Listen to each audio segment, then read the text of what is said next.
سورہ تکویر۔ سورہ تکویر کا تعارف۔ اس سورت میں 1 رکوع اور 29 آیات ہیں۔ سورہ تکویر کے مضامین۔ اس سورت کی ابتدائی 13 آیات میں قیامت کے چند ہولناک امور بیان کر کے فرمایا گیا کہ جب یہ چیزیں واقع ہوں گی تو اس وقت ہر جان کو معلوم ہو جائے گا کہ وہ کون سی نیکی یا بدی اپنے ساتھ لے کر اللہ تعالیٰ کی بارگاہ میں حاضر ہوئی ہے۔ الٹے اور سیدھے چلنے والوں، ستاروں، رات کے آخری حصے اور صبح کی قسم کھا کر فرمایا گیا کہ بے شک قرآن مجید فرشتہ عالی مقام حضرت جبرائیل علیہ السلام کا پہنچایا ہوا کلام ہے۔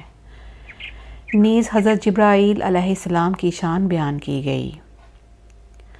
حضور پر نور صلی اللہ تعالیٰ علیہ وآلہ وسلم اور قرآن مجید پر کیے گئے کفار کے اعتراضات کا جواب دیا اور یہ بتایا گیا کہ نبی صلی اللہ تعالیٰ علیہ وآلہ وسلم غیب کی باتیں بتانے میں بخیل نہیں ہیں اور قرآن مجید سب جہانوں کے لیے نصیحت ہے۔